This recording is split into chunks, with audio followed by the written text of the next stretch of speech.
10 ಜನ ಇದೆ. 10 ಜನ ಇದ್ದೀರಾ ನೀವು? ನಿಮಗೆ ಯಾವ್ದಾದ್ರು ಅಥವಾ ಬೆಳಗ್ಗೆ ಏನಾದ್ರು ಕಾಣ್ತಿದ್ಯಾ? ಸರ್ ಸದ್ಯಕ್ಕೆ ಏನು ಕಾಣಿಸ್ತೀರಾ, ನಾವು ಕರೆಕ್ಟಾಗಿ ಬಲ್ಲಾಳನ ಕೋಟೆ ಹತ್ರ ಇದೀವಿ. ಬಳ್ಳಾರಿ ಕೋಟೆಯಲ್ಲಿ ಇದ್ದೀರಾ ನೀವು? ಹಾಂ ಸರ್, ಎಕ್ಸಾಕ್ಟಾಗಿ ಅಲ್ಲೇ ಇದೀವಿ. ಅಲ್ಲೇ ಇದ್ದೀರಲ್ಲ? ಓಕೆ ನಾವು ಲೊಕೇಶನ್ ಹಾಕೊಂಡು ಬರ್ತಾ ಇದ್ದೀವಿ. ಹಾಂ ಸರ್, కొంచెం ಬೇಗ.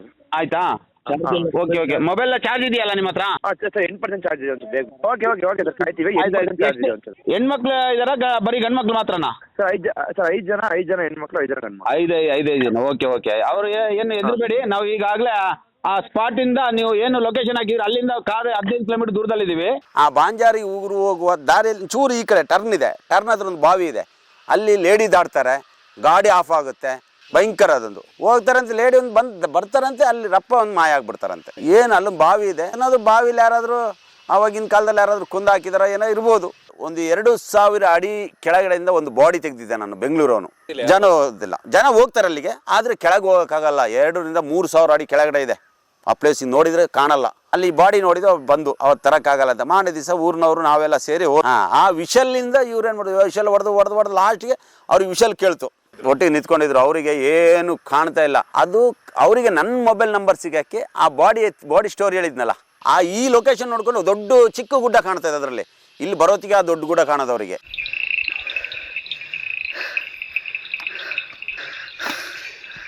ಕಾಣದ ಮಾನ್ಯ ವೀಕ್ಷಕ, ಇತ್ತೀಚೆಗೆ ನೀವು ಸಿರಾಡಿ ಘಾಟು ಹಾಗೆ ಚಾರಣಕ್ಕೆ ಹೋದಂಥವ್ರು ಹೇಗೆ ಸಿಕ್ಕಾಕೊಳ್ತಾರನ್ನೋ ಬಗ್ಗೆ ನೀವು ಕೇಳಿದ್ರ ಕತೆಗಳಲ್ಲಿ. ವಿಶೇಷವಾಗಿ ವಿಕ್ರಮ್ ಗೌಡ್ರು ತಮ್ಮ ಅನುಭವನ ಸುಮಾರು 4-5 ಸಂಚಿಕೆಯಲ್ಲಿ ಮಾತಾಡಿದ್ರು. ಅಂತ ಹೇಳಿದ್ರೆ ಆ ಭಾಗದಲ್ಲಿ ಚಾರಣಕ್ಕೆ ಹೋದಂಥವ್ರು ಯಾವ ರೀತಿ ಮಿಸ್ಸಿಂಗ್ ಆಗ್ತಾರಂಥೇಳಿ.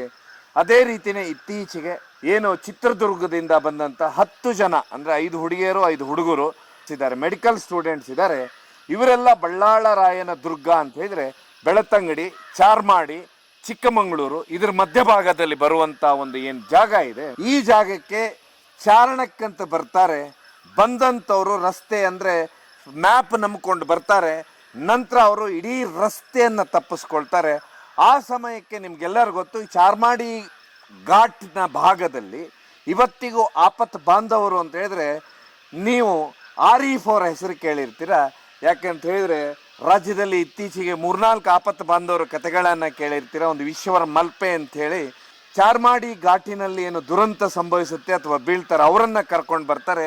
ಅದೇ ರೀತಿ ಸಿರಾಡಿ ಬೆಟ್ಟ, ಅರಮನೆ ಬೆಟ್ಟ, ಪಶ್ಚಿಮ ಘಟ್ಟದಲ್ಲಿ ಈ ಕೆಲಸವನ್ನು ವಿಕ್ರಮ್ ಗೌಡ್ರು ಮಾಡ್ತಾರೆ. ಅದೇ ರೀತಿ ಅವತ್ತೇನಾಗುತ್ತೆ ಅಂದರೆ ಇವರ ಫೋನ್ ನಂಬರ್ ಅದೃಷ್ಟವಶತ್ ನಿಮ್ಮ ಫೋನ್ ನಂಬರ್ ಇರುತ್ತಲ್ಲ, ಇವ RE4 ಫೋನ್ ನಂಬರ್ ಅವ್ರ ಹತ್ರ ಇರುತ್ತೆ. ಫೋನ್ ನಂಬರ್ ಇದ್ದಾಗ ಅವ್ರ ಕೊನೆಯದಾಗ ಒಂದು ಸಿಗ್ನಲ್ ಎಲ್ಲೋ ಒಂದು ಕಡೆ ಸಿಗುತ್ತಾ ವಿದ್ಯಾರ್ಥಿಗಳಿಗೆ. ಆಗ ಅವ್ರು ಆ ಫೋನ್ನಿಂದ ಅವ್ರಿಗೊಂದು ಫೋನ್ ಮಾಡ್ತಾರೆ, ನಾವು ಈ ರೀತಿ ಸಿಕ್ಕಾಕೊಂಡಿದ್ದೇವೆ ಅಂತೇಳಿ. ನಂತರ ಇವರು ಜಿಲ್ಲಾಡಳಿತಕ್ಕೆ ತಿಳಿಸ್ತಾರೆ. ಏನೆಲ್ಲ ಆಯ್ತು ಅನ್ನೋದು ಅವ್ರ ಹತ್ರ ಕೇಳಿ ಇವತ್ತು ವಿಶೇಷವಾಗಿ ನಾನು ಅವ್ರ ಹತ್ರ ಕತೆ ಮಾತಾಡೋದಕ್ಕೆ ಒಂದು ಅನುಭವನ ಹೇಳಿದರು. ಹೆಣ್ಣು ಮಗಳು ಚಾರ್ಮಾಡಿಯಲ್ಲಿ ದಾಟುತ್ತಾಳಂತೆ, ಅದಕ್ಕೆ ಆತ್ಮ ಅಂತಾರಂತ, ಅದು ಗೊತ್ತಿಲ್ಲ ನನಗೆ ಏನಂತ ಹೇಳಿದ RE4 ಹೇಳ್ತಾ ಇದ್ರು. ಹೀಗಾಗಿ ಅವ್ರ ಹತ್ರನೇ ಕೇಳುವ ಈ ಕತೆನ, ದಯವಿಟ್ಟು ಅವ್ರ ಹತ್ರನೇ ಕೇಳ್ತಾ ಹೋಗ ಬನ್ನಿ.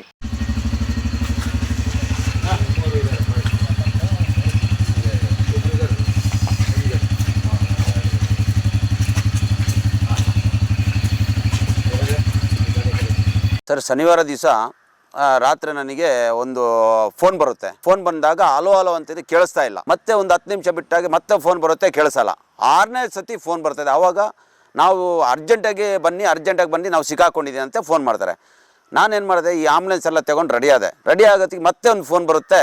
ಸರ್, ನಾವು ಬಳ್ಳಾರಿ ದುರ್ಗ ಸುಂಗ್ಸಾಲೆ ಹತ್ರ ಬರುತ್ತೆ ಅದು, ಅಲ್ಲಿ ನಾವು ಸಿಲ್ಕೊಂಡಿದ್ದೀವಿ, ನಮ್ಮನ್ನು ರಕ್ಷಣೆ ಮಾಡಿ. ನಾವು ಬೆಂಗಳೂರು, ಹೈದರಾಬಾದು ಮತ್ತು ಈ ಕಡೆಯಿಂದ ಮೆಡಿಕಲ್ ಸ್ಟೂಡೆಂಟ್ಗಳು, ಅದು ಚಿತ್ರದುರ್ಗದ ಮೆಡಿಕಲ್ ಕಾಲೇಜ್ನಲ್ಲಿ ವ್ಯಾಸಂಗ ಮಾಡ್ತಾ ಇರೋದು. ಅದಾದ ನಂತರ ನಾನೇನು ಮಾಡಿದೆ, ನನಗೆ ಈಗ ಸಡನ್ ಅಂದಮೇಲೆ ಒಬ್ಬನೇ ಹೊರಡೋಕ್ಕಾಗಲ್ಲ. ನಾನೇನು ಮಾಡಿದೆ, ನಾನು ನನ್ನ ವಾಕಿ ಟಾಕಿ ಫುಲ್ ಯೂನಿಫಾರ್ಮ್ ಎಲ್ಲ ಹಾಕ್ಕೊಂಡು ಎಲ್ಲ ಚಾರ್ಜ್ ಮಾಡಿ ಒಂದು 10 ನಿಮಿಷ ಚಾರ್ಜ್ ಮಾಡಿ ಎಲ್ಲ ಹೊರಡತಿ. ನಾನೇನು ಮಾಡಿದೆ, ಬಾಳೂರು ಸಬ್ ಇನ್ಸ್ಪೆಕ್ಟ್ರು ದಿಲೀಪ್ ಕುಮಾರ್ ಅವ್ರಿಗೆ ಕರೆ ಮಾಡಿದೆ. ಮತ್ತು ಆ ಕಡೆ ಫಾರೆಸ್ಟ್ ಅರಣ್ಯಾಧಿಕಾರಿಗಳಿಗೆ ಕರೆ ಮಾಡಿದೆ. ಇವರು ಒಂದೇ ಪಾಯಿಂಟ್ ಇರೋದು, ಅಲ್ಲಿ ಟವರ್ ಸಿಕ್ಕೋದು, ಅದು ಕರೆಕ್ಟಾಗಿ ಕೇಳ್ತಾನೆ ಇರಲಿಲ್ಲ. ಮತ್ತು ಇಲ್ಲಿ ನಮ್ಮೂರು ಬಣಕಲ್ ಗ್ರೂಪ್ ಅಂತಿದೆ, ಅದಕ್ಕೆ ಹಾಕಿ ಎಲ್ಲ ಆಗಿ ನಾವು ಇಲ್ಲಿಂದ ಹೊರಡತ್ತೀವಿ. 9 ಗಂಟೆ ಆಯಿತು. ನಾವು ಅರಣ್ಯಾಧಿಕಾರಿಗಳು ಮತ್ತು ಪೊಲೀಸ್ ಇಲಾಖೆಯವರು ಸಹ ಎಲ್ಲ ಊರಿನವರೆಲ್ಲ ಇಲ್ಲಿಂದ 9 ಗಂಟೆಗೆ ಹೊರಟು. ರಾತ್ರಿ ಗಾಳಿ ಮಳೆ ಜಾಸ್ತಿ ಇತ್ತು. ಅಲ್ಲಿಂದ ಸೀದಾ ಹೊರಟವರು.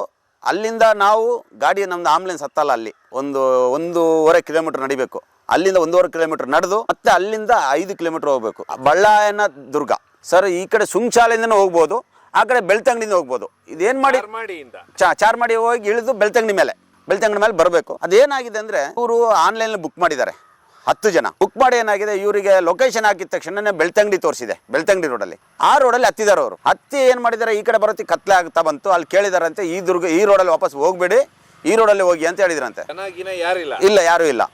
ಅಲ್ಲಿ ಹತ್ತೊತ್ತಿಗೆ ಹೇಳಿದ್ದಾರೆ ಈ ರೋಡಲ್ಲಿ ಬರಬೇಡಿ ಅಂತೇಳಿ. ಅದರಲ್ಲಿ ಏನ್ ಮಾಡಿದಾನೆ ಇವನು, ಟಿ ಡ್ರೈವರು. ಇವರು ಫೋನ್ ಮಾಡಿದ್ರೆ, ನೀವು ಈ ಕಡೆಯಿಂದ ಬರ್ತೀವಿ, ಇಲ್ಲಿ ಬನ್ನಿ ಅಂತೇಳಿ ಸುಂಚಾಲೆ ಹತ್ರ ಬಂದು ಕಾತ್ ಕೂತಿದ್ದಾನೆ ಟಿ ಡ್ರೈವರ್. ಇವರು ಚಾರಣಿಗರು ಅಂದ್ರೆ ಇವರು ಹೋದವ್ರು 10 ಜನ, 5 ಲೇಡೀಸು 5 ಜೆಂಟ್ಸು. ಇವರು ಏನಾಗಿದೆ, ಅಲ್ಲಿ ಮಿಸ್ ಆಗ್ಬಿಟ್ಟಿದೆ. ಮಿಸ್ ಆದ್ಮೇಲೆ ನಡ್ಕೊಂಡು ಹೋಗಿದ್ದಾರೆ. 11:30 12 ಗಂಟೆಗೆ ಕಾಲ್ನಡಿಗೆ ಸ್ಟಾರ್ಟ್ ಮಾಡಿದ್ದಾರೆ ಬೆಳಗಿನ ಜಾವ. ಇವರಿಗೆ 8 8:45 9 ಗಂಟೆ ಇವ್ರಿಗೆ ಏನು ದೋಚಲೇ ಇಲ್ಲ, ಏನು ಮಾಡಬೇಕು ಅಂತೇಳಿ. ಇವ್ರೇನ್ ಮಾಡಿದ್ದಾರೆ ಅಂದ್ರೆ, ಅದೇ ಪ್ಲೇಸ್ ಅಲ್ಲಿ ಒಂದು 2000 ಅಡಿ ಕೆಳಗಡೆಯಿಂದ ಒಂದು ಬಾಡಿ ತೆಗೆದಿದ್ದೆ ನಾನು, ಬೆಂಗಳೂರವನು. ಅದಂದ್ರೆ ಇವನು ಇಲ್ಲಿ ಏನೋ ಪ್ರಾಬ್ಲಮ್ ಇತ್ತಂತೇನೋ, ಹುಡುಗಿ ಕೇಸು ಅಂತ ಹೇಳಿದ್ರು. ಆದ್ರಿಂದ ಲವ್ ಫೇಲ್ಯೂರ್ ಆಯ್ತು ಅಂತ ಹೇಳಿದ್ರು. ಮತ್ತೆ ಕೆಲವೊಂದು ಜನ ಹೇಳಿದ್ದಾರೆ ಏನಲ್ಲ. ಲಾಸ್ಟಿಗೆ ಇವನು ಏನು ಮಾಡಿದೆ, ಅಲ್ಲಿ ಏನು ಮಾಡಿದ್ದಾನೆ ಅಂದರೆ, ಅವ್ನ ಬಟ್ಟೆ ಬೈಕ್ ಎಲ್ಲ ಇಟ್ಟು ನೆಗ್ದ್ಬಿಟ್ಟಿದ್ದಾನೆ. ಆ ಜಾಗಕ್ಕೆ ಹೋಗಿದೆ. ಜನ ಹೋಗೋದಿಲ್ಲ, ಜನ ಹೋಗ್ತಾರೆ ಅಲ್ಲಿಗೆ, ಆದರೆ ಕೆಳಗೆ ಹೋಗೋಕ್ಕಾಗಲ್ಲ. 2,000-3,000 ಅಡಿ ಕೆಳಗಡೆ ಇದೆ ಆ ಪ್ಲೇಸ್. ನೋಡಿದರೆ ಕಾಣಲ್ಲ. ಇವರು ಹಿಂಗೆ ಆಗಿದೆ ಅಂತೇಳಿ ಡ್ರೋನ್ ಬಿಟ್ಟರು, ನಮ್ಮನ್ನು ಕರೆದ್ರು. ನಮ್ಮ ಇವರು ಬಾಳೂರು ಪೊಲೀಸ್ನವರು ಸಬ್ ಇನ್ಸ್ಪೆಕ್ಟರ್ ಎಲ್ಲ ಫೋನ್ ಮಾಡಿ ಕರೆ ಮಾಡಿದ್ರು. ನಾನು ಹೋಗಿ ಒಂದು ದಿವಸ ಹುಡುಕಿದ್ದು, ಸಂಜೆ ಅಷ್ಟೊತ್ತಿ ಸಿಕ್ತು. ಒಂದು 6-6:30 ಅಷ್ಟೊತ್ತಿ ಬಾಡಿ ನೋಡಿದ್ದು. ಅದು ತರಕ್ಕಾಗಲ್ಲ ಅಂತೇಳಿ ವಾಪಸ್ ಬಂದು ಮಾಡೇ ದಿವಸ ಬಾಡಿ ಎಲ್ಲ ಹಿಂಗೆ ಅಗ್ಲಾಗಿ ಚಿಂದಿ ಆಗಿತ್ತು ಸರ್. ಏನು 2,000 ಅಡಿ ಏನು ಇಲ್ಲ. ಏನಂದ್ರೆ ಒಂದು ನಾವೇನು ಹಲಸಿನಕಾಯಿ ಕೆಳಗೆ ಹಾಕಿತ್ವಲ್ಲ, ಚಿಲ್ಲಿಂಪ್ಲಿ ಆಗುತ್ತಲ್ಲ, ಆ ಟೈಪ್ ಆಗಿತ್ತು. ಆಯ್ತಾ, ಅದನ್ನ ಏನು ಮಾಡ್ದು, ನಾವು ಅಲ್ಲಿ ಊರಿನವರೆಲ್ಲ ಬಂದಿದ್ರು. ಊರಿನವರು, ಫಾರೆಸ್ಟ್ನವರು ಎಲ್ಲ ಇದ್ರು. ಅಲ್ಲಿ ಬಾಡಿ ನೋಡಿದ್ರು, ಬಂದು ಅವತ್ತು ತರಕ್ಕಾಗಲ್ಲ ಅಂತ ಮಾಡೋ ದಿವಸ ಊರಿನವರು ನಾವೆಲ್ಲ ಸೇರಿ ಹೋಗಿ ಬಾಡಿ ಎತ್ತುತ್ತೀವಿ, ತೂಕ ಇದೆ.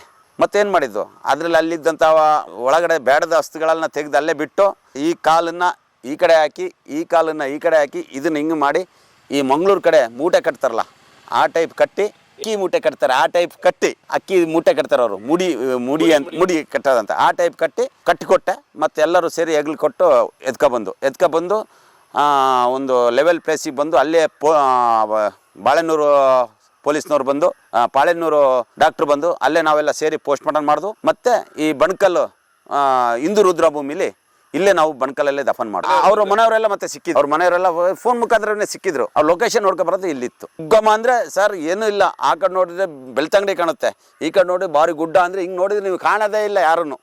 ನಾವು 9 ಗಂಟೆ ನಾವು ಇಲ್ಲಿಂದ ಹೋದ್ವು. ಅಲ್ಲಿ ನಡ್ಕೊಂಡು ಅಲ್ಲಿಗೆ 5 ಕಿಲೋಮೀಟರ್ ಹೋಗ್ತೀವಿ. ಇಲ್ಲಿಂದ ನಾವು ಏನು ಮಾಡಿದ್ರೆ, ನಮಗೆ ಲೊಕೇಶನ್ ನೋಡೋಕ್ಕಾಗಲ್ಲ. ಯಾವ ಲೊಕೇಶನ್ ಇದ್ದಾರೆ ಅಂತ ಹೇಳಿದ್ರೆ, ನಾವು ಸಬ್ ಇನ್ಸ್ಪೆಕ್ಟರ್ಗೆ ನಾವು ಕರೆ ಮಾಡಿದಾಗ ಅವರು ಲೊಕೇಶನ್ ಹಾಕಿದ್ರು. ಹಿಂಗೆ ಅವರು ಮೇಲಧಿಕಾರಿಗೆ ಹೇಳಿದ್ರು, SP-ಗೆಲ್ಲ ಹೇಳಿದ್ರು, ಸರ್ಕಲ್ಗೆ ಹೇಳಿದ್ರು. ಅವರೆಲ್ಲ ಲೊಕೇಶನ್ ಹಾಕಿ ಇಂಥ ಲೊಕೇಶನ್ ತೋರಿಸ್ತಾ ಇದೆ ಅಂತೇಳಿ. ಅಲ್ಲಿ ಹೋಗುತ್ತೆ, ಅಲ್ಲಿಲ್ಲ. ಅವರು ಪೊಲೀಸ್ನವ್ರನ್ನೇ ಲೊಕೇಶನ್ ಹಾಕೊಂಡು ಬಂದಿದ್ದು. ನಮಗೆ ಆ ಲೊಕೇಶನ್ ಗೊತ್ತಾಗಲ್ಲ ಸರ್. ನಮಗೆ ಆ ಲೊಕೇಶನಿಂದ ಇದು ಸಿಗಲ್ಲ. ಇವರು ಆ ಲೊಕೇಶನ್ ಎಲ್ಲಿದ್ದಾರೆ ಅಂತ ಹೇಳಿ ಎಲ್ಲ ಇದು ಮಾಡಿಕೊಂಡು ಹೋಗಿ ನೋಡ್ತಾ, ಅಲ್ಲಿ ಆ ಪ್ಲೇಸಲ್ಲಿ ಲೊಕೇಶನ್ ಕಂಡಲ್ಲಿ ಇವರು ಆ ಕಡೆ ಮತ್ತಿದ್ದಾರೆ. ಆ ಕಡೆ ಮತ್ತೆ ನೋಡ್ತೀವಿ, ಎಲ್ಲ ಅಲ್ಲೇ ಇದ್ರು ಜನಗಳು. ಕೋಟೆ ಹತ್ರ ಇದ್ರು. ಬಳ್ಳಾಯನ ದುರ್ಗನ ಕೋಟೆ ಅಂತ ಅಲ್ಲಿಗೆ. ಕೋಟೆ ಅಂದರೆ ಕಲ್ಲು ಕಟ್ಟಿದ್ದಾರೆ ಅಷ್ಟೇ ಸರ್. ಅದು ಬಳ್ಳಾಯನ ದುರ್ಗನ ಕೋಟೆ ಅಂತ ಹೇಳೋದು. ಆ ಕಡೆಯಿಂದ ಹೋದರೆ ಬೆಳ್ತಂಗಡಿ ಹೋಗ್ಬೋದು, ಈ ಕಡೆ ಹೋದರೆ ಈ ಕಡೆ ಬರ್ಬೋದು, ಸುಂಗ್ಸಲೆ ಬರ್ಬೋದು. ರಿಸರ್ವ್ ಫಾರೆಸ್ಟ್ ಒಂದು 5,000 ಎಕರೆ ಇರ್ಬೋದು. ಇವರು ಅಲ್ಲೇ ಇದ್ರು ನಿಂತ್ಕೊಂಡು, ಆ ಕಡೆ ಈ ಕಡೆ ಎಲ್ಲ ಕಾಣದೇ ಇರಲಿಲ್ಲ. ನಮ್ಮ ಸಬ್ ಇನ್ಸ್ಪೆಕ್ಟರ್ ಇದಾರಲ್ಲ, ಅವ್ರು ವಿಷಲ್ ಹೊಡಿತಾ ಹೋಗಿದ್ದು. ಆ ವಿಷಲ್ನಿಂದ ಇವ್ರು ಏನು ಮಾಡಿದ್ರು, ವಿಷಲ್ ಹೊಡೆದು ಲಾಸ್ಟ್ಗೆ ಅವ್ರಿಗೆ ವಿಷಲ್ ಕೇಳ್ತು. ಅವರು ಸ್ಟಾರ್ಟಿಂಗಿಂದ ವಿಷಲ್ ಹೊಡೆದಿದ್ದಾರೆ. 5 ಕಿಲೋಮೀಟರ್ ವಿಷಲ್ ಹೊಡ್ಕೊಂಡು ಹೋಗಿದ್ದಾರೆ. ಮತ್ತೆ ನಾವು ಇದರಲ್ಲಿ ಅವ್ರದ್ದು ಟೂರ್ ಅಂತ ವಿಷಲ್ ಹೊಡ್ಕೊಂಡು ಹೋಗ್ತಾರಲ್ಲ. ಮತ್ತೆ ನಮ್ಮ ದಿಲೀಪ್ ಕುಮಾರ್ ಅವರು ಸಬ್ ಇನ್ಸ್ಪೆಕ್ಟರ್ ಇದಾರಲ್ಲ, ಭಾರಿ ಒಳ್ಳೆ ಮನುಷ್ಯ ಅವರು. ಏನೇ ಆರಿಬಾಯಿ ಬನ್ನಿ ಹೋಗೋಣ, ಇವತ್ತು ನಾವು ಬಂದಂಗೆ ಅಂತಾನೆ. ವಿಷಲ್ ಹೊಡೆದ ತಕ್ಷಣ ವಿಷಲ್ ಏನಾಯ್ತು ಅಂದ್ರೆ, ಅವರಿಗೆ ಅಲ್ಲಿ ಕೇಳಲೇ ಇಲ್ಲ. ಮತ್ತೆ ಕೂಗು ಹಾಕೊಂಡು ವಿಷಲ್ ಹಾಕೊಂಡು ಊರಿನವರೆಲ್ಲ ಕೂಗು ಹಾಕೊಂಡು ವಿಷಲ್ ಲಾಸ್ಟಿಗೆ ಅಲ್ಲಿ ಕೆಳಗಡೆ ಇದ್ರು. ಗುಡ್ಡದ ಮೇಲೆ ಕೋಟೆಯಿಂದ ಸ್ವಲ್ಪ ಕೆಳಗಿದ್ರು. ಅವ್ರು ಒಟ್ಟಿಗೆ ನಿಂತ್ಕೊಂಡಿದ್ರು. ಅವರಿಗೆ ಏನು ಕಾಣ್ತಾ ಇಲ್ಲ. ಅದು ಅವರಿಗೆ ನನ್ನ ಮೊಬೈಲ್ ನಂಬರ್ ಸಿಗಕ್ಕೆ ಆ ಬಾಡಿ ಸ್ಟೋರಿ ಹೇಳಿದ್ನಲ್ಲ, ಅವಾಗ ಯೂಟ್ಯೂಬ್ ಇದ್ರಲ್ಲೆಲ್ಲ ನ್ಯೂಸಲ್ಲೆಲ್ಲ ನಂದು ಯೂಟ್ಯೂಬರೆಲ್ಲ ಮಾಡಿದ್ರು. ಅದ್ರ ನಂಬರ್ ಇನ್ನೂ ಇಟ್ಕೊಂಡಿದ್ರಂತೆ. ಅದರಿಂದೋಸ್ಕರ ಆ ನಂಬರ್ ಸಿಕ್ಕಿದ್ದು ನಾವು ಬಚಾವಾದ್ರು ಅಂತ. ಪರಿಸ್ಥಿತಿ ಭಾರಿ ಏನು, ಅವ್ರಿಗೆ ಏನು ಮಾಡ್ಬೇಕಂತ ಗೊತ್ತಾಗ್ತಿರ್ಲಿಲ್ಲ. ನನಗೆ ಫೋನ್ ಸಿಕ್ಕಿದ್ದು, ಅವ್ರು ಹೇಳ್ತಾರೆ ನಿಮ್ಮಂಥವ್ರು ಫೋನ್ ನಂಬರ್ ನಾವು ಇಟ್ಕೊಂಡಿದ್ದಕ್ಕೆ ನಾವು ಬಚಾವಾದ್ವಿ, ಇಲ್ಲಾಂದ್ರೆ ನಾವು ಏನಾದರೂ ಒಂದು ಆಗ್ತಿದ್ವಿ. ಬೊಲ್ಲು ಎದ್ರಿ ಏನೂ ಇಲ್ಲ, ನರ್ವಸ್ಸು. ಕಚ್ಚಿ ರಕ್ತ ಇಳಿಯೋದು ನೋಡ್ಬೇಕಾ, ಅವ್ರು ಜಾರ್ ಬಿದ್ದಿದ್ದು ಎಲ್ಲ ಮಣ್ಣು ಎಲ್ಲ ಆಗ್ಬಿಟ್ಟಿದೆ. ಮಧ್ಯಾಹ್ನ ಊಟ ಮಾಡಿಲ್ಲ, ಸುಸ್ತು. ಏನ್ ಪ್ಲಾನ್ ಮಾಡ್ಕೊಂಡು ಅವರು ಅಲ್ಲೇ ಇಳ್ಕೊಂಡು ಹೋಗೋಣ ಅಂತ ವಾಪಸ್ ಪ್ಲಾನ್ ಮಾಡಿದ್ದಾರೆ. ಟಿಕೆಟ್ ಆನ್ಲೈನ್ ಬುಕ್ ಮಾಡಿದ್ದಾರೆ. ಅದು ಸರ್, ಆ ಟಿಕೆಟ್ ಇದ್ರೆ ಮಾತ್ರ ಅಲ್ಲಿ ಮೇಲೆ ಬಿಡೋದು ಅವರಿಗೆ. ಯಾರಿಗೆ ಆಗಲಿ ಟ್ರೆಕ್ಕಿಂಗ್ ಹೋಗೋಕ್ಕೆ ಮಳೆಗಾಲದಲ್ಲಿ ವೆರಿ ಡೇಂಜರು. ಅದು ಏನು ಗೊತ್ತಾ, ಇನ್ನು ಈ ಬೆಂಗಳೂರು ಹೈದರಾಬಾದೆಲ್ಲ ಈ ಕಡೆ ಈ ಗುಡ್ಡ ಪ್ರದೇಶ ನೋಡಿಬಿಡ್ತಾರಲ್ಲ, ಇಲ್ಲಿ ಅಲ್ಲೇ ಲೊಕೇಶನ್ ಹಾಕೊಂಡು ನೋಡೋದು, ಇಲ್ಲಿ ಲೊಕೇಶನ್ಗೂ ಅಲ್ಲಿಗೂ ಭಾರಿ ವ್ಯತ್ಯಾಸ ಇದೆ ಸರ್. ಈ ಲೊಕೇಶನ್ ನೋಡ್ಕೊಂಡು ದೊಡ್ಡ ಚಿಕ್ಕ ಗುಡ್ಡ ಕಾಣ್ತಾ ಇದೆ ಅದರಲ್ಲಿ, ಇಲ್ಲಿ ಬರೋತ್ತಿಗೆ ಆ ದೊಡ್ಡ ಗುಡ್ಡ ಕಾಣೋದು ಅವರಿಗೆ. ಆಮೇಲೆ ಇವ್ರಿಗೆ ಗೊತ್ತಾಗೋದು. ಇಲ್ಲಿ ಮ್ಯಾಪಲ್ಲಿ ಏನು ಮಾಡ್ತಾರೆ ಗೊತ್ತಾ, ಅವ್ರಿಗೆ ಅಲ್ಲಿ ಹತ್ತಿದ ತಕ್ಷಣ ಒಂದು ಮ್ಯಾಪ್ ಕೊಟ್ಟಿದ್ದಾರಂತೆ, ಅಲ್ಲಿ ಕಿಲೋಮೀಟರ್ಗೆ ಒಂದಿದೆ, ಕಿಲೋಮೀಟರ್ಗೆ ಒಂದಿದೆ ಅಂತ ಗೈಡೆನ್ಸ್ ಇದ್ದಾರೆ. ಗೈಡೆನ್ಸ್ ಬಂದಿಲ್ಲ ಅವತ್ತು, ಗೈಡ್ ಬರ್ಬೇಕು ಲೆಕ್ಕ.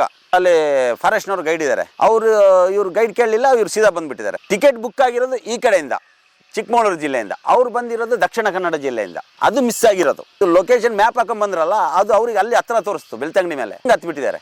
ಈ ಕಡೆ ಆಗಿದ್ರೆ ಇಲ್ಲಿ ಆನ್ಲೈನ್ ಬುಕ್ ಮಾಡಿ ಇಲ್ಲೆಲ್ಲ ಬಿಟ್ಟವ್ರನ್ನೆಲ್ಲ ಫೋನ್ ಮಾಡಿದ್ದಾರೆ, ಎಲ್ಲರಿಗೂ ಇಷ್ಟು ಬಂದಿದ್ದೀರಾ ಅಂತ. ಇವ್ರದ್ದು ಇಲ್ಲಿ ಎಂಟ್ರಿ ಆಗಿಲ್ಲ, ಇಲ್ಲಾದ್ರೆ ಫಾರೆಸ್ಟ್ನವ್ರು ಹೋಗ್ಬಿಡೋರು ಹುಡ್ಕೊಂಡು. ಸರ್ ಅಲ್ಲೆಲ್ಲ ಸುತ್ತಾಡ್ಕೊಂಡು ಎಲ್ಲ ಹೇಳಿ ವಾಪಸ್ ಕರ್ಕೊಂಡ್ ಬರ್ತಾರೆ, ಜವಾಬ್ದಾರಿ ಅವ್ರು ಕರ್ಕೊಂಡು ಬರೋದು. ಇಲ್ಲಿ ಹೋಗೋತ್ತಿಗೆ ಎಂಟ್ರಿ ಆಗುತ್ತೆ ಗೇಟಲ್ಲಿ. ಇಷ್ಟು ಜನ ಹೋಗಿದ್ದಾರೆ ಅರಣ್ಯಾಧಿಕಾರಿ ಅಲ್ಲಿ ಇದ್ದಾರೆ, ಅಲ್ಲಿ ಇದ್ರ ಹತ್ರ ರಾಣಿಜೆರೆ ಹತ್ರ ಅಲ್ಲಿ ಎಂಟ್ರೆನ್ಸ್ ಇದೆ ಚಿಕ್ಕಮಗಳೂರು, ಅಲ್ಲಿ ಹೋಗ್ತಾ ಎಂಟ್ರೆನ್ಸ್ ಇದೆ. ಎಂಟ್ರೆನ್ಸ್ ಹತ್ರನೇ ಅಲ್ಲಿ ಏನಾಗುತ್ತೆ ಅಂದರೆ, ಅಲ್ಲಿ ಬಳ್ಳಾರಿಯಿಂದ ದುರ್ಗಕ್ಕೆ ಕೋಟೆಗೆ ಹೋಗೋರು ಇದಾರಲ್ಲ, ಅವರು ಅಲ್ಲಿ ಎಂಟ್ರಿ ಮಾಡ್ಕೊಂಡು ಹೋಗ್ಬೇಕು. ಎಂಟ್ರಿ ಮಾಡ್ಕೊಂಡು ಮೊಬೈಲ್ ನಂಬರ್ ಕೊಟ್ಟು ಹೋಗ್ಬೇಕು. ಇವ್ರು ಮೊಬೈಲ್ ನಂಬರ್ ಹೊಡೆದು ನೋಡ್ತಾರೆ, ವಾಪಸ್ ರಿಟರ್ನ್ ಬರೋತ್ತಿಗೆ ಅವ್ರಿಗೆಲ್ಲ ಮಾರ್ಕ್ ಮಾಡ್ತಾರೆ, ಇಷ್ಟು ಜನ ಬಂದಿದ್ದೀರಿ ಅಂತೇಳಿ. ಇವರು ಆ ಕಡೆಯಿಂದ ಎಂಟ್ರಿ ಆಗಿ ಮಿಸ್ಸಿಂಗ್ ಆಗಿದ್ದಷ್ಟೇ 10 ಜನ. ಅದು ಅವರ ಪರಿಸ್ಥಿತಿ ಜೀವಮಾನದಲ್ಲಿ ಇನ್ನೂ ಅವರು ಟ್ರೆಕ್ಕಿಂಗ್ ಬರಲ್ಲ, ಅಷ್ಟು ಆಗ್ಬಿಟ್ಟಿದೆ. ಎದುರುಬಿಟ್ಟಿದ್ದಾರೆ, ನಡಿಯಕ್ಕಾಗಲ್ಲ, ನೀರಿಲ್ಲ, ಊಟ ಇಲ್ಲ, ಮೊಬೈಲ್ ಎಲ್ಲ ಸ್ವಿಚ್ ಆಫ್. ಒಂದು ಮಾತ್ರ ಮೊಬೈಲ್ ಇದ್ದಿದ್ದು ಆನಲ್ಲಿ, ಹಂಗೆ ನಡೆಯಕ್ಕಾಗಿಲ್ಲ. ಮತ್ತೆ ಹೆಂಗೋ ನಾವು ಹಗ್ಗ ಈಗೆಲ್ಲ ತಗೊಂಡೋಗಿದ್ದು, ಯಾಕಂದ್ರೆ ನಡೆಯಕ್ಕಾಗಿಲ್ಲ. ಹಗ್ಗ ಕಟ್ಕೊಂಡಾದ್ರೆ ಎತ್ಕೊಂಡ್ ಬರ್ಬೇಕಲ್ಲ, ಬಿಟ್ಟು ಬರಂಗಿಲ್ಲಲ್ಲ, ಏನ್ ಮಾಡ್ತೀರಿ ನಾವು. ಅವರು ಸಿಗತ್ತೆ 12 ಗಂಟೆ ಮಧ್ಯರಾತ್ರಿ. ಹೌದು. ಅಲ್ಲಿ ಹಾವು, ಆನೆ ಕಾಟ ಏನಿಲ್ವಾ ಸರ್? ಆನೆ ಎದುರೋದು ಮಾತ್ರ ಆನೆಗೆ ಮಾತ್ರ ಒಂದೇ, ದೆವ್ವಾಗಿ ಎದುರಲ್ಲ, ಹಾವಿಗೆ ಎದುರಲ್ಲ ನಾನು. ಆಯ್ತಾ, ಮನುಷ್ಯರಿಗಂತೂ ಬಿಡಿ, ಮನುಷ್ಯರು ಇಂಡೈರೆಕ್ಟ್ ಹೊಡೆಯೋದು. ಆನೆ ಡೈರೆಕ್ಟ್ ಬಂದ್ಬಿಡುತ್ತೆ, ಮನುಷ್ಯರು ಇಂಡೈರೆಕ್ಟ್ ಹೊಡೆಯೋದು. ಈ ಚಿಕ್ಕ ರಸ್ತೆ ಇದೆ, ಕಾಲ್ ರಸ್ತೆ ಇದೆ, ಬ್ಯಾಟ್ರಿ ಇತ್ತು, ಟಾರ್ಚ್ ಹಾಕೊಂಡು ಹೋಗ್ತೀವಿ ನಾವು ಸರ್. 1:30 2 ಗಂಟೆ ನಡೆದು ಅಲ್ಲಿ ಊರ್ನವರು ಸಪೋರ್ಟ್ ಮಾಡಿದ್ದಾರೆ ಸರ್. ಸಿಕ್ಕ ಮೇಲೆ ನಾನು ಅವರು ಖುಷಿ ಪಟ್ಟು, ಮತ್ತೆ ಇಲ್ಲಿ ಅಲ್ಲಿಂದ ಕರ್ಕೊಬಂದು ಬಾಳೂರು ಸ್ಟೇಷನಲ್ಲಿ ಏನು ಇರಲಿಲ್ಲ, ಅಲ್ಲಿ ಎಲ್ಲೋ ಊಟ ಗಿಟ್ಟೇನಿಲ್ಲ. 12 ಗಂಟೆ ಊಟ ಯಾರು ಕೊಡ್ತಾರೆ? 1 ಗಂಟೆ ಆಗಿದೆ ಬಾಳೂರು ಸ್ಟೇಷನ್ ಮಾತಿಗೆ. ಮತ್ತು ಬಾಳೂರು ಒಂದು ಮಾನವೀಯತೆ ಮರೆದಿದ್ದಾರೆ ಮಾತ್ರ ಬಾಳೂರು ಸ್ಟೇಷನ್ ಅವರು. ರಾತ್ರಿ ಸಬ್ ಇನ್ಸ್ಪೆಕ್ಟರ್ ಹೇಳಿ, ಅಲ್ಲಿ ಸರ್ಕಲ್ ಇನ್ಸ್ಪೆಕ್ಟರ್ ಇದ್ದರು, ಎಲ್ಲರೂ ಸೇರಿ ಒಂದು ಅಂಗಡಿಗೆ ಹೋಗಿ ಬಾಗಿಲು ಬಡ್ದು ಅಲ್ಲಿಂದ ಅವ್ರು ಬಿಸ್ಕೆಟ್ನು ಹಾಲು ತಂದು ಟೀ ಮಾಡಿ ಕುಡಿಸಿದ್ದಾರೆ ಅವರಿಗೆ.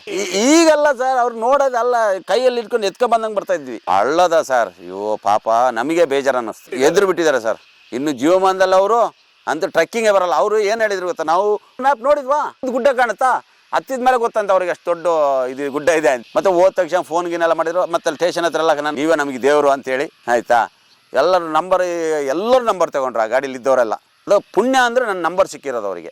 ಇಲ್ಲ ಅಂದರೆ ದೇವರನ್ನೇ ಬರೋಕ್ಕಾಗ್ತಿರ್ಲಿಲ್ಲ. ಪ್ರಾಣಿಗಳು ಬರ್ತವೆ ಸರ್. ಸರ್ ಆನೆಗಳಿದ್ದಾವೆ, ಮತ್ತು ಇದು ಚಿರತೆ, ಅದೆಲ್ಲ ದೊಡ್ಡ ಕಾಡಾದ್ಮೇಲೆ ಇದ್ದೇ ಇರುತ್ತೆ ಸರ್. ಆನೆಗಳಂದ್ರೆ ಪಕ್ಕ ಇದೆ. ಸೈಡಲ್ಲಿ ನಿಂತ್ಕೊಂಡಿದ್ರು ಹಿಂಗೆ ಉದ್ದಕ್ಕೆ, ಯಾವುದು ಮರನೇ ಇಲ್ಲ. ಮಳೆ ಅಂದರೆ ಮಳೆ. ನಾನು ಹೇಳಿದೆ, ನನ್ನ ವಾಯ್ಸ್ ರೆಕಾರ್ಡ್ ಸಮೇತ ನಾನು ಅವತ್ತು ಗ್ರೂಪಿಗೆ ಹಾಕಿದ್ದೀನಿ.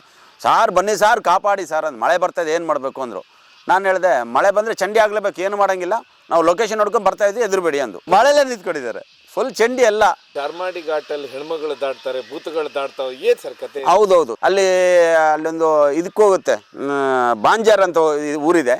ಆ ಬಾಂಜಾರಿಗೆ ಹೋಗುವ ದಾರಿಯಲ್ಲಿ ಚೂರು ಈ ಕಡೆ ಟರ್ನ್ ಇದೆ, ಟರ್ನ್ ಹತ್ರ ಒಂದು ಬಾವಿ ಇದೆ.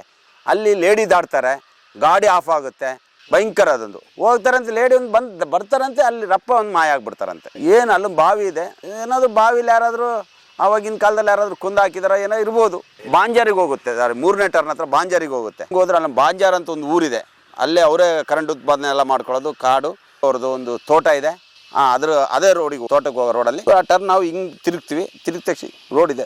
ಜೂರು ಮುಂದೆ ಹೋದರೆ ಅಲ್ಲೊಂದು ಬಾವಿ ಇದೆ. ಈ ಕಡೆಯಿಂದ ಹೋಗ್ತಾ ರೈಟಿಗೆ ಬಾವಿ ಇದೆ, ಬಾವಿ ಹತ್ರ ದಾಟುತ್ತೆ. ಇದೆ 100ಕ್ಕೆ 50 ಭಾಗ ಡ್ರೈವರ್ಸ್ಗಳು ಹೇಳಿದ್ದಾರೆ. ಗಾಡಿ ಆಫ್ ಸಡನ್ನಾಗಿ ಒಂದು ಲೇಡಿ ಹೋಗೋದಂತ, ಇಲ್ಲ ಗಾಡಿ ಆಫ್ ಆಗೋದು, ಏನಾದರೂ ಒಂದಿದೆ ಅಲ್ಲಿ ಚಾರ್ಮಾಡಿ ಘಾಟ್ ದಾಟ್ತಾಳೆ ಅಷ್ಟೇ, ಇಲ್ಲ ಗಾಡಿ ಆಫ್ ಆಗೋದು, ಸ್ಟಾರ್ಟ್ ಆಗಲ್ಲ. ಮತ್ತೆ ಅಲ್ಲಿಂದ ಗೊತ್ತಿದ್ದವ್ರು ಅಲ್ಲಿಂದ ಹೋಗ್ತಾರಲ್ಲ, ನ್ಯೂಟ್ರಲ್ ಆಗಿಬಿಡುತ್ತಲ್ಲ ಗಾಡಿ, ನ್ಯೂಟ್ರಲ್ ಮಾಡಿಬಿಡ್ತಾರೆ, ಸ್ವಲ್ಪ ಕೆಳಗೆ ಹೋಗುತ್ತೆ, ತನ್ನಷ್ಟೇ ಸ್ಟಾರ್ಟ್ ಆಗುತ್ತೆ ಗಾಡಿ.